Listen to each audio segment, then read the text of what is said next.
Introduction to Sacrifice and Divine Prescription. Est-ce que Dieu nous a vraiment demandé de sacrifier un mouton chaque année, même quand on n'est pas à la Mecque? Est-ce que l'Aïd al-Adha est un rite pour tous les musulmans, partout? Ou est-ce une tradition qu'on a confondue avec une prescription divine? Écoute bien.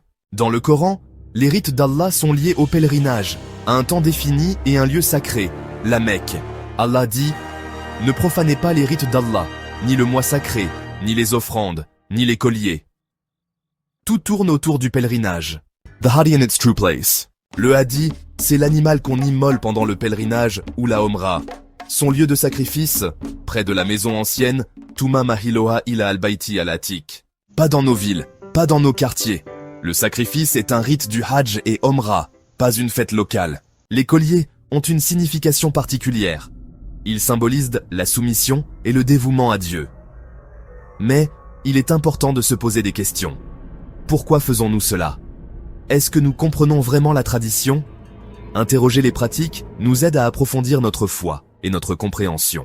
Même les colliers accrochés aux bêtes sont mentionnés. Allah dit « Ne profanez pas les colliers, al-Qala'id. C'est un code visuel. Ces bêtes sont réservées au sanctuaire, pas n'importe où, pas n'importe quand. Alors, pourquoi continue-t-on de sacrifier chaque année, même sans être pèlerin? Est-ce vraiment un ordre de Dieu? Le Coran n'en parle jamais.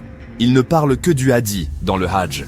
L'Aïd al-Adha, tel qu'on le pratique partout aujourd'hui, n'est pas un rite divin, c'est une tradition culturelle. La vénération et la piété sont des concepts profonds.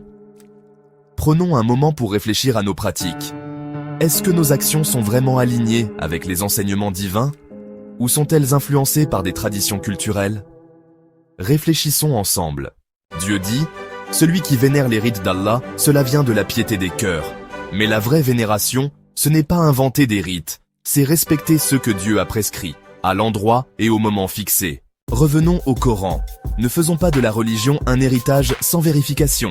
Et si on arrêtait de confondre tradition humaine et révélation divine? À méditer, je suis Issam. Sur ma chaîne Le Coran Seul.